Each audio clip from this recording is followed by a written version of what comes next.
បាទសូមគោរពជំរាបសួរបងប្អូនទាំងអស់គ្នាជួបជាមួយនឹងខ្ញុំបាទនៅវីដេអូថ្មីមួយគឺដំណើរកម្សាន្តពីខេត្តសៀមរាបឆ្ពោះទៅកាន់ខេត្តកោះកុងដំណើរកម្សាន្តរបស់ពួកខ្ញុំគឺនៅក្នុងខែ5ពួកខ្ញុំទៅកាលពីថ្ងៃទី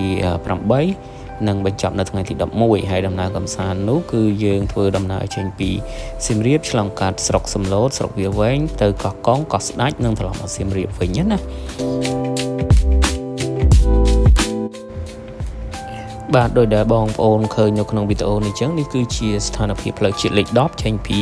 ស្រុកសំឡូតទៅកាន់ឃុំប្រម៉ោយស្រុកវាលវែងខេត្តពោធិ៍សាត់បាទគឺទេសភាពតាមផ្លូវស្អាតខ្លាំងតែមែនទែនបងប្អូនហើយបើយើងនិយាយពីផ្លូវទៀតសោតគឺគេបានចាក់កស៊ូ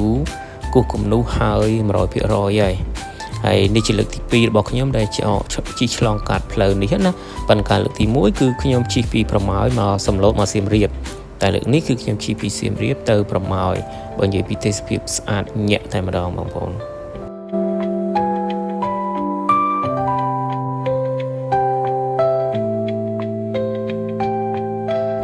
បាទសម្រាប់បងប្អូនដែលនៅខេត្តសៀមរាបចង់ទៅលេងកោះកុងគឺលេងលំបាកហើយគឺយើងអាចជិះដំណើរជិះតាមផ្លូវនេះបាន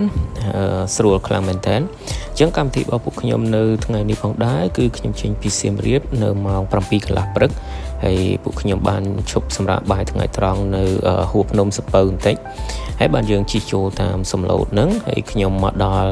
ឃុំប្រម៉ោយហ្នឹងប្រហែលជាខ្ទង់ម៉ោង1ពួកខ្ញុំសម្រាប់បន្ទប់ទឹកបន្តិចទៅក៏ពួកខ្ញុំបន្តដំណើរទៅលេងនៅភ្នំ1500ណាខែនេះបងប្អូនស្អាតខ្លាំងមែនតើគឺព្រៃព្រឹក្សាខៀវស្ងាត់តែម្ដងបាទបន្ទាប់ពីពួកខ្ញុំទៅលេងដល់ភ្នំ1500ប៉ុន្តែដោយសារដំណើរកម្សាន្តរបស់ពួកខ្ញុំគឺទៅខេត្តកោះកុងហើយសម្រាប់ថ្ងៃនេះផងដែរគឺពួកខ្ញុំស្នាក់នៅឃុំអូសោមចឹងការទៅលេងភ្នំ1500គឺពួកខ្ញុំអត់បានទៅឆ្ងាយទេគឺពួកខ្ញុំទៅត្រឹមតែផ្លូវអន្ទង់អាំងឯង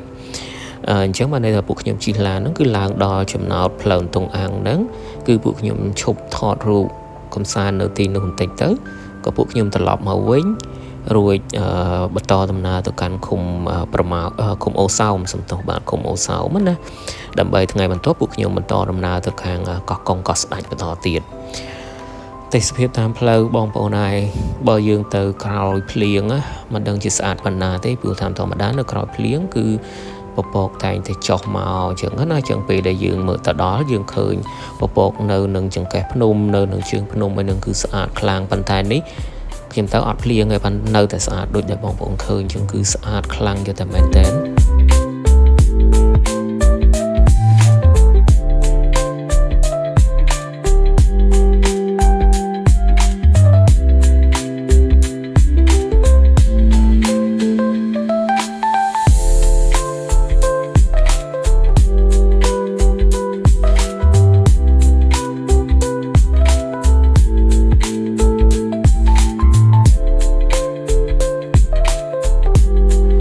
បាទបន្ទាប់ពីសម្រាប់ថតរូបនៅកន្លែងផ្លូវតុងអាំងពួកខ្ញុំក៏ចុះមកឃុំប្រម៉ោយវិញហើយចុះថតរូបនៅភ្នំកាហ្វេណាបងប្អូនទេសភាពឡើយនេះក៏ស្អាតមែនតើដូចបងប្អូនឃើញអញ្ចឹងបាទហើយក៏បន្តដំណើរមកដល់ឃុំប្រម៉ោយវិញអញ្ចឹងបានន័យថាយើងមកដល់វងមូលដំរីយើងចុះពីផ្លូវតុងអាំងមកដល់វងមូលដំរីគឺយើងធ្វើការបត់ស្ដាំដើម្បីទៅកាន់ឃុំអូសោមឬក៏កោះកុងបាទផ្លូវនេះទៀតសោតក៏ចាក់កស៊ូហើយអ៊ុតហើយគឺស្អាតខ្លាំងមែនទែនក៏ពិតទៅខ្ញុំធ្លាប់ជិះផ្លូវនេះប្រហែលជាខ្ទង់ឆ្នាំ2000ការផ្លូវដែលគេអត់ទាន់ធ្វើហើយនៅខ្ញុំជិះម៉ូតូពិបាកខ្លាំងណាស់បងប្អូនពិបាកខ្លាំងប៉ុន្តែឥឡូវនេះគឺខុសប្លែកខ្ញុំមកដល់លើកនេះប្លែកខ្លាំងមែនទែនមកចឹងនិយាយថាពីប្រម៉ោយរហូតមកដល់អូសោមអត់ស្ងាត់ទេបងប្អូនគឺផ្ទះអ្នកភូមិមានហូរហែរហូតចឹងហើយទេសភាពដូចឃើញអញ្ចឹងគឺស្រស់បំព្រងខ្លាំងតែមែនតើហើយគ្រាន់តែថាពេលដែលយើងជិតដល់ចំណោតភ្នំអូសោមជិតដល់អូសោមយើងត្រូវឡើងភ្នំខ្ពស់មែនតើហ្មងឃើញថាផ្លូវខ្វែងខ្វាត់មានស្ពានមានអីអញ្ចឹងណាហើយទេសភាពគៀនមាត់ជ្រោះមាត់ផ្លូវនឹងគឺថាស្អាតខ្លាំងតែមែនតើ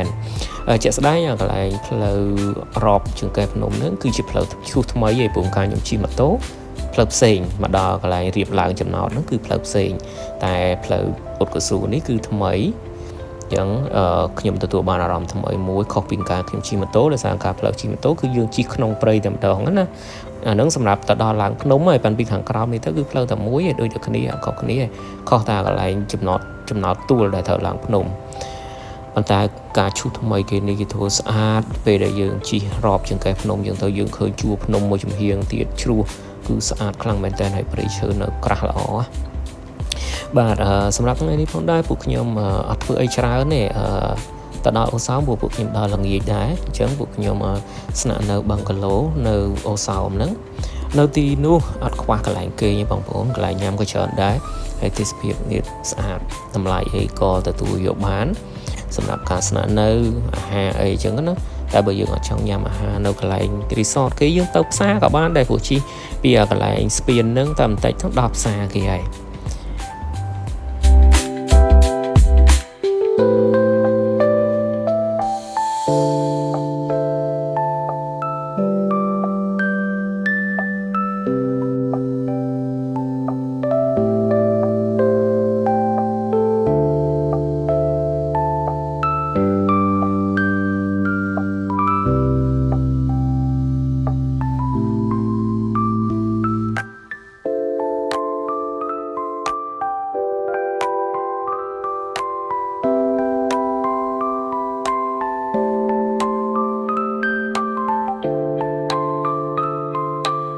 បាទបងប្អូននេះយើងមកដល់កន្លែងចំណោតត្រូវឡើងភ្នំណាអញ្ចឹងកន្លែងនេះការបើកបរគួរតែធ្វើការប្រុងប្រយ័ត្នខ្ពស់មែនតើ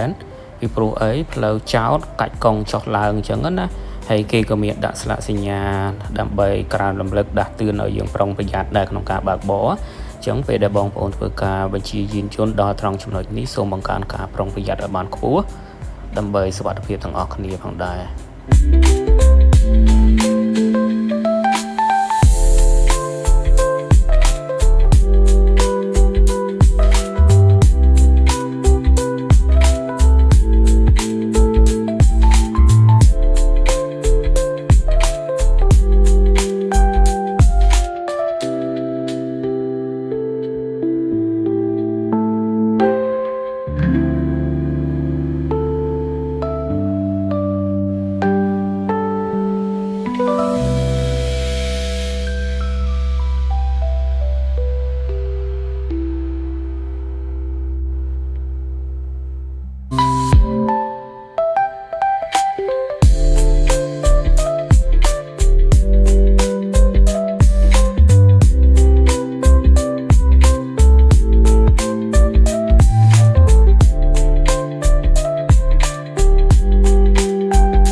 បាទបងប្អូនឥឡូវនេះខ្ញុំមកដល់កន្លែងគេងនៅអូសោមណានេះគឺជាបឹងកាឡូដែលខ្ញុំគេងគឺនៅមាត់ទឹកតែម្ដងហើយជាការទុរេនរៀងសែតតិចដែរព្រោះទៅដល់ខែ5ទុរេនទៅតែក្តាប់ទុរេនអូសោមណា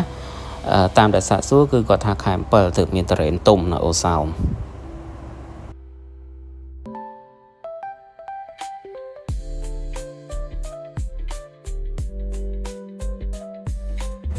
បាទឥឡូវឈានចូលដល់ថ្ងៃទី2ផងដែរពួកខ្ញុំនឹងបន្តដំណើរពីអូសោមទៅកាន់កោះស្ដេចដែលឆ្លងកាត់កោះកុងហើយនេះគឺជាស្ពានខ្ពស់ជាងគេថ្ងៃដែលខ្ញុំទៅនឹងគឺគេអត់បានបើកឲ្យឆ្លងកាត់ទេពួកអញ្ចឹងពួកខ្ញុំត្រូវជិះផ្លូវវាងណាអញ្ចឹងបន្តមកពួកខ្ញុំទៅកោះកុងទេសភាពផ្លូវមួយនេះគឺអែមប៉ុន្តែសូមជួបគ្នានៅវីដេអូក្រោយអរគុណបាទជម្រាបលាជួបគ្នាវីដេអូក្រោយគឺទិដ្ឋភាពពីអូសោមទៅកាន់កោះស្ដេចដោយឆ្លងកាត់ខេត្តកោះកុង